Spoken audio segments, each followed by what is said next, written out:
சேனலுக்கு உங்களை அனைவரையும் வரவேற்கிறேன். நண்பர்களே, இது நான் சக்கரவர்த்தி. ஓகேங்க. அதாவது நம்ம ஏற்கனவே எதிர்பார்க்கிற போலவே நடந்து விட்டது. அது என்ன அப்படின்னு பார்த்தீங்கன்னா மின்வாரிய பணியாளர் தேர்வை தமிழில் நடத்தப்போரும் வழக்கு அப்படின்னு இன்றைய செய்தித்தாளான தினத்தந்தியில் ஒரு நியூஸ் வந்திருக்கு. ஓகேங்களா. இது நம்ம எதிர்பார்த்த ஒண்ணுதான். ஓகேங்களா.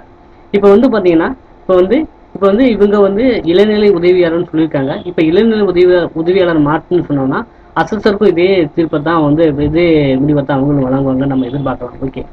ஓகே என்ன சொல்லியிருக்காங்க அப்படின்னு பார்த்தீங்கன்னா, மதுரையை சேர்ந்த சாந்தி, அப்புறம் ராமநாதபுரம் மாவட்டத்தை சேர்ந்த வேல்முருகன் ஆகிய 2 பேர் சென்னை மெட்ராஸ் ஹைகோர்ட் மதுரை பிரான்ச்சில் மனு தாக்கல் பண்ணியிருக்காங்க.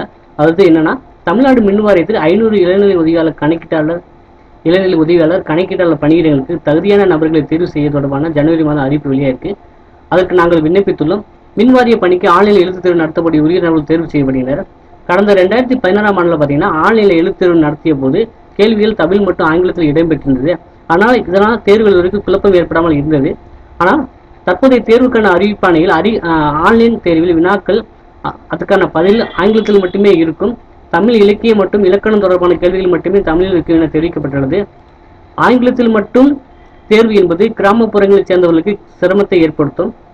எனவே மின்வாரிய பணியாளர் தேர்வு தொடர்பான அறிவிப்பாணையில் ஆன்லைன் தேர்வு ஆங்கிலத்தில் மட்டும் எழுத முடியும் என்பதை செல்லாது என அறிவித்து ஏற்கனவே நடத்தியதை போல தமிழ் மற்றும் ஆங்கிலத்தில் இடம்பெறுமாறு உத்தரவிட வேண்டும் அப்படின்னு மனுவில் கூறியிருக்காங்க. ஓகேங்களா. இந்த மனு நீதிபதி எம் ரமேஷ் முன்பில் விசாரணைக்கு வந்திருக்கு. அப்போது மனுதாரர் சார்பில் வாதாடிய லாயர் என்ன சொல்லியிருக்காருன்னா, ஆர் வெங்கடேசன் என்ன சொல்லியிருக்காருன்னா, ஆங்கிலத்தில் மட்டும் தேர்வு எழுதினால் தமிழ் வழியில் படித்தவர்களுக்கு அரசு வேலைப்பல் 20% இடஒதுக்கீடு வழங்குவது பாதிக்கப்படும்.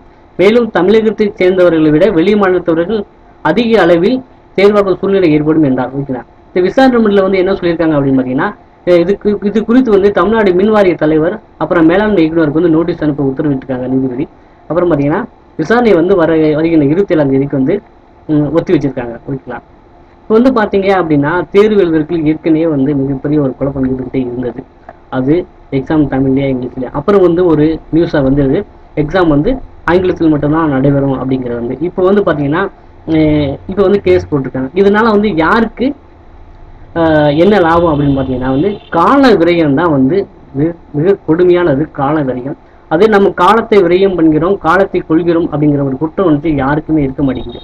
ஏற்கனவே தேர்வு எப்போ நடத்த போகிறோங்கிற முறையான அறிவிப்பு இல்லை. இப்போ இந்த வழக்கம் தொடுத்திருக்கனால தேர்வு முன்ன பின்ன தள்ளி போக வாய்ப்பு இருக்கு. ஏன்னா ஏற்கனவே கொஸ்டின் பேப்பர் எடுத்தவங்க ஆங்கிலத்தில் ப்ரிப்பேர் பண்ணிக்கிட்டு யாரும் இருந்திருக்கலாம். இப்போ தமிழ் நடத்த வரத்தினாலும் வழக்கு முடிவு எந்த வகையானாலும் வரலாம். தமிழிலும் நடத்த வேண்டும்னாலும் வரலாம், இல்லை ஆங்கிலத்தில் வரனாலும் வரலாம். இது நம்மளால கணிக்க முடியாது. ஓகேங்களா. தமிழில் நடத்திட்டு வந்தால் நமக்கு சந்தோஷம் தான். ஓகேங்களா. அப்போ இப்போ ஏற்கனவே நம்ம குரூப் 1 தேர்வு வரைக்குமே தமிழில் தான் எழுதுறாங்க. தமிழ் ஆங்கிலம் ரெண்டுமே கலந்து வருது. ஏற்கனவே நம்ம இந்த வினா ஏற்கனவே முன்னாடி எழுப்பியிருந்தோம். அதாவது டிகிரி தரத்தில் இருக்கிற வேண்டிய எக்ஸாமில் அதாவது இளநிலை உதவியாளர் பதிவு அது இளங்கலை படித்தவங்க ஏற்கனவே தமிழ் மொழியில் படித்தவருக்கு 20% இடஒதுக்கீடுன்னு சொல்கிறாங்க. இப்போ இந்த பிகாம் தமிழ் மொழியில் படித்தவர்கள் நிலைமை என்னன்னு பார்த்தீங்கன்னா, அவங்க எப்படி தேர்வுக்கு ஆங்கிலத்தில் எடுத்தால் எழுதுவார்கள் அப்படிங்கிற ஏற்கனவே கேள்வி நம்ம முன் வச்சிருந்தோம். அதே போல தான் இப்போ வழக்கும் தொடுக்கப்பட்டிருக்கு. இப்போ வழக்கு முடிவுகள் நம்ம எந்த மாதிரியான வரலாம். இருந்தாலும் தேர்வர்கள் மனம் தளராமல் நீங்கள் கண்டினியூவாக படிச்சுட்டே இருங்க. அது எதுவுமே நடக்கலாம். தமிழில் தேர்வு நடத்தினா மிகவும் சந்தோஷம் தான். ஆனால் இப்போ படிக்கிறதே நீங்கள் இங்கிலீஷ்லேயே கண்டினியூ பண்ணலாம். இங்கிலீஷ் தமிழ் தமிழ் வழியில் படித்தவர்கள் டிரான்ஸ்லேட் பண்ணி கூட நீங்கள் படிங்க. அது என்றைக்குமே உங்களுக்கு படித்ததுனால யூஸ் ஆகாமல் போகாது.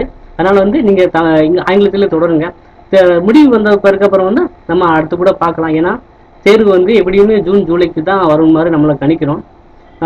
அது அந்த அளவுக்கு வர்றதுக்கு வாய்ப்பு இருக்குது. இப்போ இளநிலை உதவியாளர் சொல்லியிருக்காங்க. இது இப்போ தீர்ப்பு வந்துச்சுன்னா 2க்குமே ஒரே மாதிரி தான் தீர்ப்பு வர வாய்ப்பு இருக்குது. ஓகேங்களா. ஓகே நண்பர்களே, இன்றைக்கு செய்தியை உங்களோட பகிர்ந்துக்கிட்டது உங்களுக்கு மிகவும் உதவியாக இருக்குன்னு நம்புகிறேன். தயாராகும், எதற்கும் தயாராகும். நன்றி, வணக்கம்.